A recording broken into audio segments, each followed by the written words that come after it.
بسم اللہ الرحمن الرحیم الحمد للہ رب العالمین والعاقبۃ للمتقین والصلاة والسلام علی سیدنا مولانا رسول اللہ صلی اللہ علیہ وسلم وعلی آلہ واصحابہ اجمعین، اما بعد۔ ناظرین و سامعین، السلام علیکم ورحمۃ اللہ تعالی وبرکاتہ۔ فوائد الفواد، ملفوظات و تعلیمات سلطان المشائخ خواجہ نظام الدین اولیاء محبوب الہی کو پڑھنے کی سعادت حاصل کر رہے ہیں۔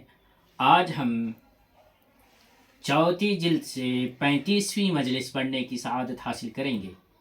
حضرت خواجہ امیر حسن اعلیٰ سجزی رحمۃ اللہ تعالی علیہ نے فرمایا، اسی سال ماہ شوال کی 26ویں تاریخ بدھ کو قدم بوسی کی سعادت حاصل ہوئی۔ صدقے کا ذکر نکلا۔ فرمایا صدقہ ہے اور مروت ہے اور وقایت ہے، تین چیزیں ہیں۔ صدقہ ہے، مروت ہے، وقایت ہے۔ اب یہ تینوں چیزیں کیا کیا ہیں، ان کے کیا کیا ڈیفینیشنس ہیں، خواجہ نظام الدین اولیاء فرماتے ہیں۔ صدقہ تو یہ ہے کہ کوئی چیز محتاج کو دی جائے، صدقہ تو یہ ہے کہ کوئی چیز کسی محتاج کو دے دی جائے، لیکن مروت یہ ہے کہ ایک دوست دوسرے دوست کو کوئی چیز دے، لباس یا کوئی اور چیز۔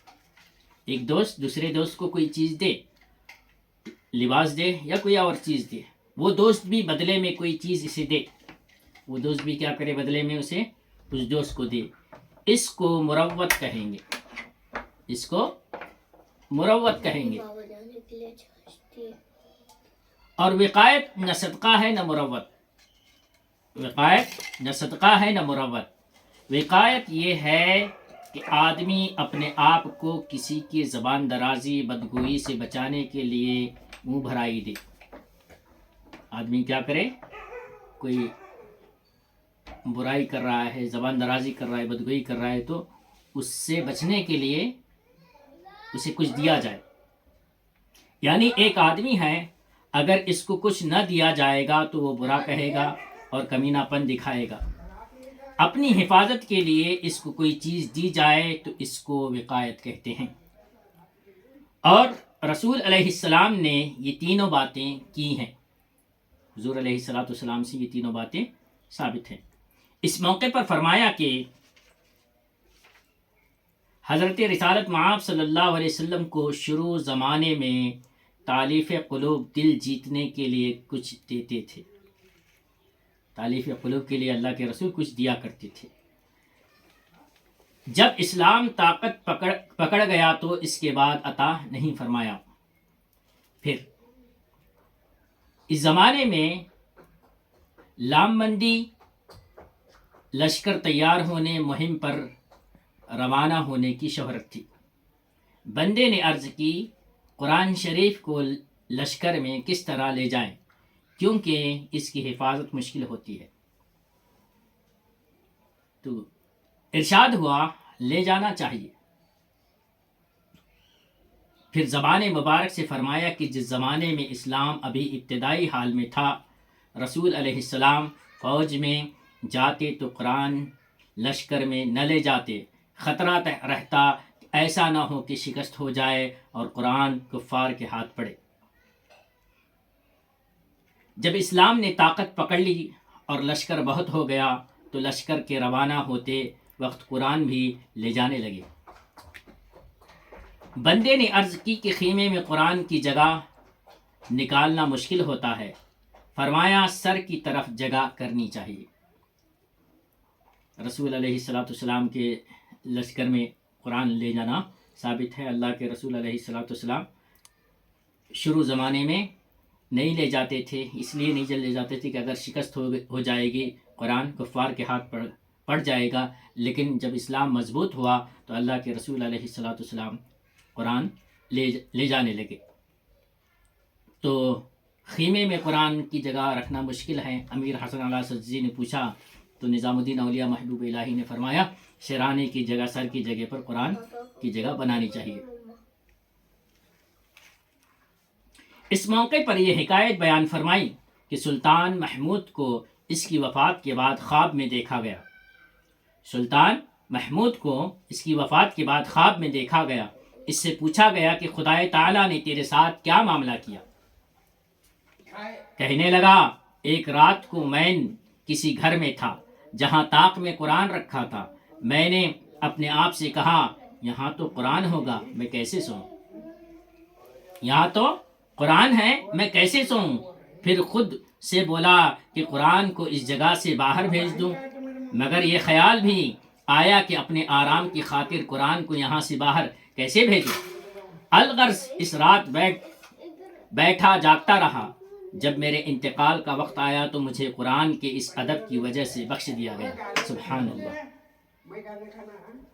سلطان محمود کو خواب میں دیکھا، قرآن کے ادب کی وجہ سے سلطان محمود کی بخشش ہوئی۔ بندے نے ایک اور عرض داشت کی کہ لوگ لشکر میں جاتے ہیں، مجھے خیال آتا ہے کہ اگر مجھے کوئی واقعہ پیش آ جائے، موت آ جائے، تو خدمتگاروں کو وصیت کر جاؤں کہ جہاں واقعہ پیش آئے وہیں دفن کر دیں۔ مردے کو دور دراز راستے سے شہر میں لانا بے حد بے ذوقی معلوم ہوتی ہے۔ فرمایا یہی اچھا ہے، جہاں کسی کی وفات ہو اسی جگہ دفن کر دیں۔ مگر یہ جو امانت رکھتے ہیں اور پھر قبر سے نکالتے ہیں، یہ پسندیدہ نہیں ہے۔ زمین خدائے عز و جل کی ملکیت ہے، امانت کیا ہوتی ہے؟ البتہ ایسی زمین سے جو کسی اور کی ملکیت ہو وہاں سے نکال کر لانا جائز ہے۔ مگر شہر سے جو لشکر جاتے ہیں درمیان میں بہت زمین ہوتی ہے، اس سے بہتر بات اور کوئی نہیں کہ جہاں وفات پائیں وہیں دفن کر دیں۔ اس موقع پر فرمایا کہ جو بھی سفر کو جاتا ہے اپنے گھر بار سے دور پڑ جاتا ہے، اس کے بعد جو بھی سفر کو جاتا ہے اپنے گھر بار سے دور پڑ جاتا ہے اور اس کے بعد اس مسافرت میں اس کو موت آ جاتی ہے اور وہیں دفن کر دیا جاتا ہے، تو جس قدر فاصلہ اس کے گھر کا اور اس جگہ کے درمیان ہوتا ہے جہاں اسے دفن کیا گیا ہے، بہشت میں اس کو اتنی ہی زمین دے دی جاتی ہے۔ سبحان اللہ۔ یعنی جتنا فاصلہ اس کا اور اس کے گھر کے درمیان ہوتا ہے اتنی زمین جنت میں اس کو دے دی جاتی ہے۔ واہ۔ پھر خوش اعتقاد بادشاہوں اور نیک امیروں کا ذکر آیا۔ خوش اعتقاد بادشاہ اور امیروں کا ذکر آیا۔ ارشاد ہوا ایک بادشاہ گزرا ہے، بڑی صلاحیت والا، بڑی صلاحیت اور صاحب کشفی تھا۔ ایک روز اپنے جھروکے میں بیٹھا ہوا تھا جہاں سے نظر پائے گا کی طرف بھی پڑتی تھی، اور اس کی ملکہ بھی تخت پر پہلو میں بیٹھی تھی۔ اس دوران اس بادشاہ نے نظر آسمان کی طرف اٹھائی، دیر تک ادھر دیکھتا رہا، پھر پائیگاہ کی طرف دیکھا، پھر نظر اوپر اٹھائی اور دیر تک آسمان کو دیکھتا رہا۔ اس کے بعد اپنی ملکہ کو دیکھا اور رونے لگا۔ اس کی ملکہ نے پوچھا کیا بات ہے، آپ دیر تک آسمان کو دیکھا کیے؟ پھر پائیگاہ کو دیکھا، پھر آسمان کی طرف نظر کی اور پھر مجھے دیکھا اور رونے لگے۔ بادشاہ بولے اس سوال کو چھوڑ دو، کچھ کہنے کی بات نہیں ہے۔ اس کی بیوی بہت گڑگڑائی، ضرور بتائیے کیا بات ہے۔ بادشاہ بولا اب تم اصرار کرتی ہو تو بتاتا ہوں۔ اس کے بعد کہا کہ لو جان لو اور آگاہ ہو جاؤ، اس وقت میری نظر لوح محفوظ پر پڑی تھی۔ وہاں میں نے دیکھا کہ میرا نام زندوں کی فہرست سے مٹایا گیا ہے۔ میں سمجھ گیا کہ میرے جانے کا وقت آ گیا ہے۔ پھر میں نے دیکھنا چاہا کہ میری جگہ پر کون ہوگا، کہ جو حبشی اس پائیگاہ میں موجود ہے وہ میری جگہ پر ہوگا اور تم اس کے نکاح میں آؤ گی۔ یہ تھا جو میں نے دیکھا۔ ملکہ نے جب یہ بات سنی تو بولی اب آپ کیا سوچتے ہیں اور کیا کریں گے؟ بادشاہ نے کہا میں کر ہی کیا سکتا ہوں، جو کچھ خدائے عز و جل نے حکم فرمایا ہے وہی ہوگا، میں اس پر راضی ہوں۔ پھر اس حبشی کو پائیگاہ سے طلب فرمایا اور جو پوشاک خود پہنے ہوئے تھے اسے دی اور اپنا ولی عہد مقرر کیا. پھر اس حبشی کو لشکر دے کر کسی مہم کے لیے نامزد کیا اور عمرہ کو اس کے ماتحت روانہ کیا. حبشی حکم کے موافق گیا اور اس کام کو پورا کر دکھایا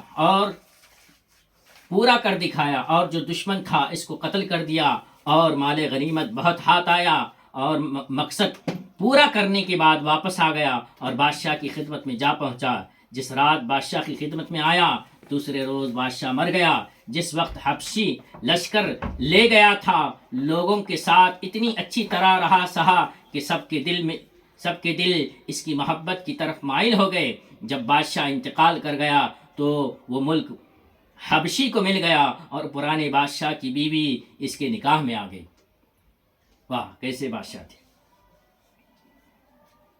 صاحب کشت. بادشاہوں کی نظر بھی ایسی تھی، لوہے محفوظ پہ ہوا کرتی تھی. واہ. پھر حکما کی حکایت آئی.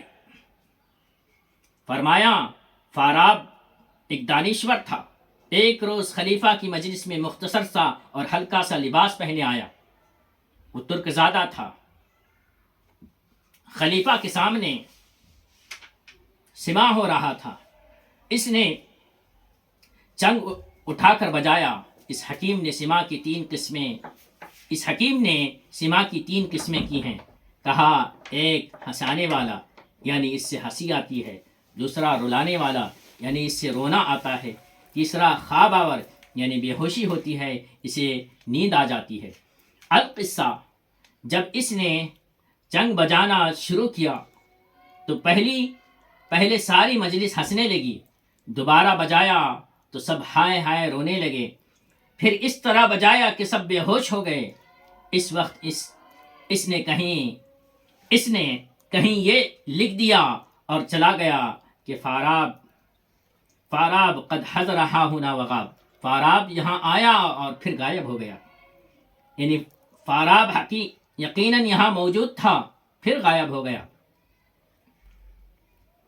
جب اہل مجلس ہوش میں آئے اور یہ بات لکھی دیکھی تو کہا اچھا یہ فاراب حکیم تھا، افسوس ہمیں معلوم نہیں تھا.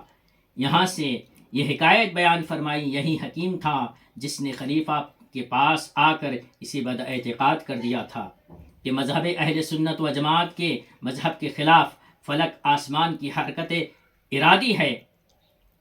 شیخ شہاب الدین سہروردی اس عہد میں موجود تھے. جب انہیں معلوم ہوا کہ خلیفہ اس حکیم کے عقیدے کی طرف مائل ہو گیا ہے تو شیخ شہاب الدین خلیفہ کے پاس آئے اور یہ حکایت پچھلی مجلسوں میں آ چکی ہے. القصہ شیخ نے اپنی کرامت سے اس فتنے کو دفع کر دیا. خلیفہ اور اس حکیم کو وہ فرشتہ دکھایا جو خدائے تعالیٰ کے فرمان کے بموجب فلک کو گردش کر دیتا ہے.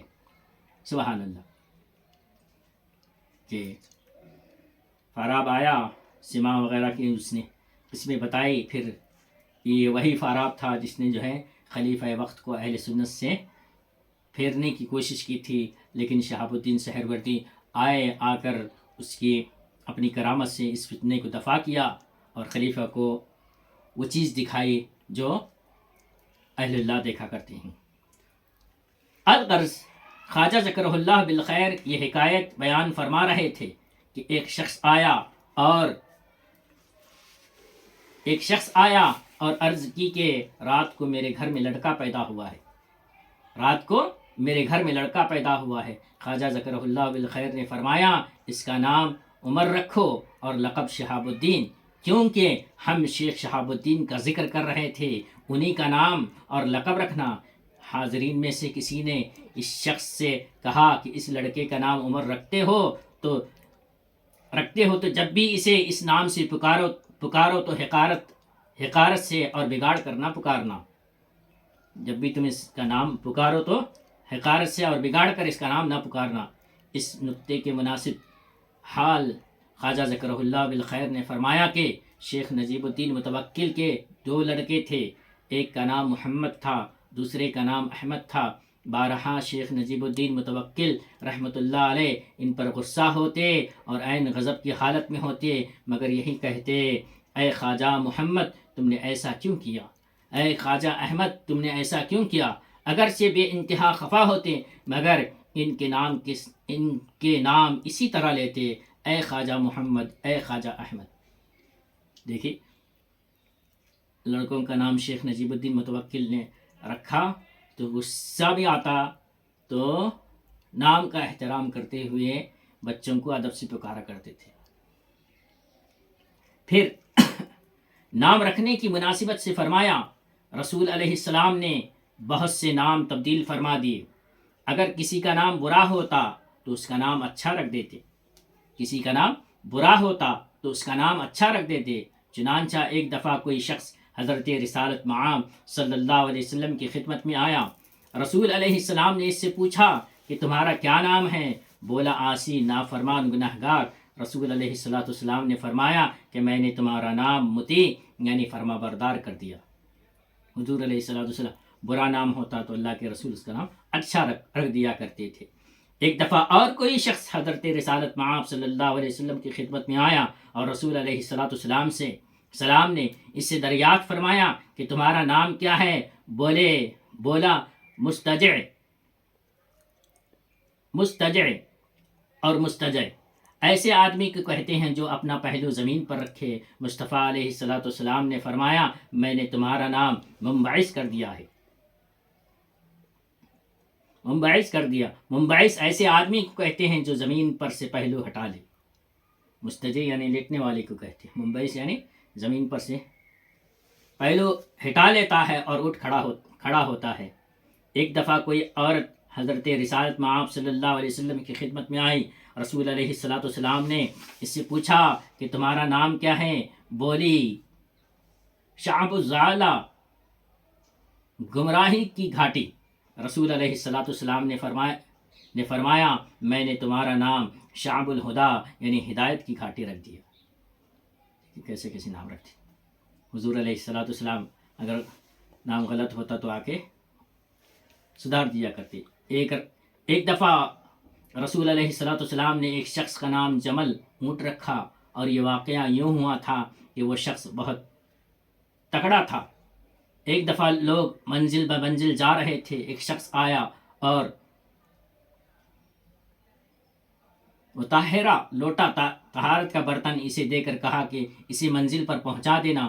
دوسرا آیا، لباس اسے دیا، اور کسی اور نے کوئی اور چیز اس کے حوالے کی۔ اس نے سب چیزیں قبول کر کے اٹھا لی۔ رسول علیہ السلام نے اس کا نام جمل یعنی اونٹ رکھ دیا۔ اس کے بعد حکایت بیان فرمائی کہ جب امیر المؤمنین حسن رضی اللہ تعالیٰ عنہ پیدا ہوئے تو مصطفیٰ علیہ السلام مبارکباد دینے آئے اور علی سے پوچھا کہ ان کا نام کیا رکھا؟ علی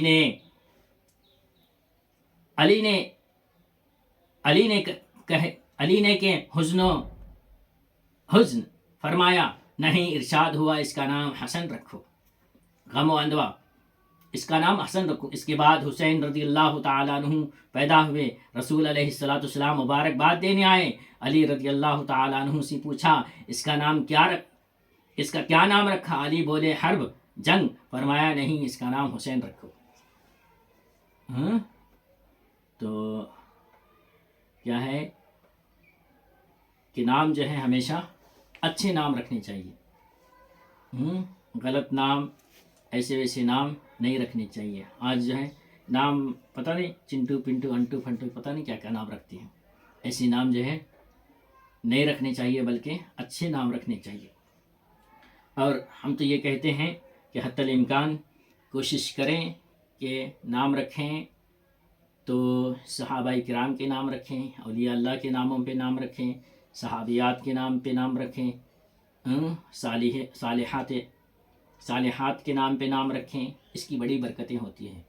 یہ نہیں سوچیں کہ وہ ہمارے گھر میں ہیں، ہماری چچی کا نام ہے، ہمارے خالہ کا نام ہے، نانی کا نام ہے، نہیں سوچیں، بلکہ ان کے نام کی بڑی برکت ہوتی ہے، ان ناموں کے بڑے فائدے ہوتے ہیں۔ چنٹو پنٹو انٹو پھنٹو ٹامی پامی نام رکھنے سے جو ہے کچھ فائدہ نہیں ہوتا ہے۔ پھر یہ تذکرہ آیا کہ بہت سے لوگ پیر کی جناب سے وابستہ ہوتے ہیں، مرید ہو جاتے ہیں، لیکن غیر حاضری کے زمانے میں مرید کی کیفیت پہلے جیسی نہیں رہتی۔ اس بات کی مناسبت سے حکایت بیان فرمائی۔ ایک بزرگ ہوئے ہیں، وہ کہتے تھے جب بھی کوئی میرے پاس آتا ہے اور پھر واپس جاتا ہے چاہیے کہ میرے اور اس کے درمیان ایک ستون ہی حائل ہو، تو ایسا نہیں ہوتا کہ اس کا مزاج پہلے جیسا ہی رہا ہو، اس کا مزاج پہلے جیسے ہی رہا ہو۔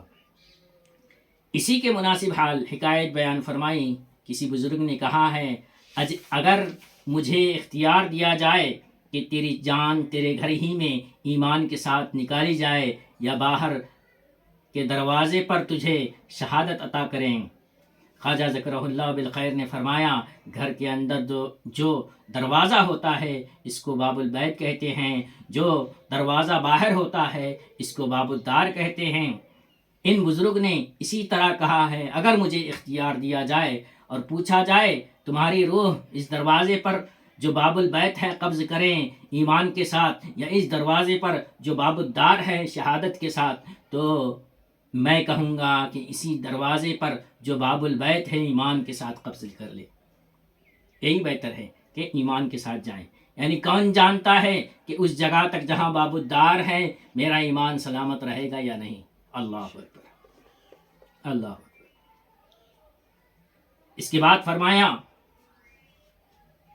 کہ لوگوں کے مزاج کا بدلنا اسی زمانے میں نہیں ہے، قدیم زمانے سے بھی رہا ہے، قدیم زمانے سے بھی لوگوں کا مزاج بدلتا رہا ہے۔ حضرت رسالت علیہ السلام نے اس دنیا سے رحلت فرمائی تو کئی ہزار مسلمان مرتد ہو گئے، اور حضرت ابوبکر صدیق رضی اللہ تعالیٰ عنہ کو پیغام بھیجا کہ اگر آپ مال کی زکوٰۃ ہم پر سے اٹھا لیں، چھوڑ دیں، ختم کر دیں تو ہم اسلام پر قائم رہیں گے۔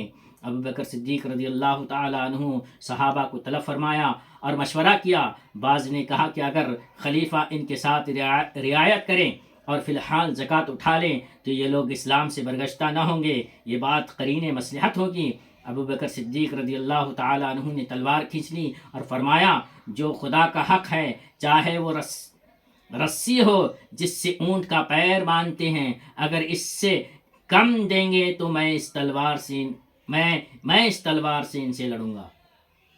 صحابہ کرام حضور علیہ السلام کے دنیا سے چلے جانے کے بعد جو ہے ہزاروں لوگ مرتد ہو گئے، زکوٰۃ سے منع کرنے لگے۔ حضرت ابوبکر صدیق رضی اللہ تعالیٰ عنہ سے جب کہا گیا کہ دیکھو ان سے زکوٰۃ اٹھا لیں تو حضرت ابوبکر صدیق رضی اللہ تعالیٰ عنہ نے کہا کہ ہرگز نہیں اٹھائیں گے۔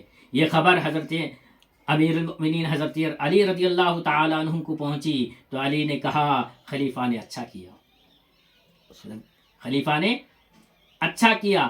اگر وہ اجازت دے دیتے کہ زکوٰۃ چھوڑ دی جائے تو جب کوئی خلیفہ اور بنتا اور یہ لوگ کہتے کہ نماز بھی ہم کو معاف کر دو، اسی طرح اسلام کے سارے احکام ختم ہو جاتے۔ حضرت علی کہتے اب کوئی یہ کہہ رہا ہے زکوٰۃ ہٹا دو، اگر پھر بعد میں آنے والا یہ کہتا کہ نماز ہٹا دو، پھر اس کے بعد والا کہتا کہ ساری چیزیں ہٹا دو، تو اس لیے سارے اسلام کے سارے احکام ختم ہو جاتے۔ ایسا نہیں کیا۔ اس کے بعد خواجہ ذکرہ اللہ بالخیر نے فرمایا، ایک دفعہ شیخ الاسلام فرید الدین قدس اللہ سرہ العزیز فرما رہے تھے، ایک شخص تھا جو میرا مرید ہوا تھا، جب میرے پاس سے چلا گیا تو کچھ عرصے تو اس کی کیفیت برقرار رہی، پھر اس کی وہ حالت نہ رہی، اور ایک اور شخص بھی تھا جو مجھ سے دور چلا گیا اور ایک مدت وہاں رہا، اگرچہ کہ مدت تک اس کا مزاج برقرار رہا لیکن ایک مدت بعد وہ بھی بدل گیا۔ پھر دعا گو حضرت خواجہ نظام الدین کی طرف رخ کر کے فرمایا، میری طرف اشارہ کر کے کہا، یہ شخص ہے جب سے میرا مرید ہوا ہے، یہ شخص ہے جب سے میرا مرید ہوا ہے، اس میں ذرا تبدیلی نہیں ہوئی، اسی مزاج پر قائم ہے۔ خواجہ ذکرہ اللہ بالخیر جب اس بات پر پہنچے تو رونے لگے، نظام الدین اولیاء رونے لگے، اور روتے روتے ہی زبان مبارک سے فرمایا، آج تک ان کی محبت پر برقرار ہوں، بلکہ زیادہ سے زیادہ ہوتی جاتی ہے۔ والحمدللہ رب العالمین، سبحان اللہ۔ نظام الدین اولیاء کہتے ہیں کی طرف اشارہ کر کے فرمایا، یہ میرا مرید ایسا ہے جس کی حالت متغیر بدلی نہیں، اپنے مزاج پر قائم ہے۔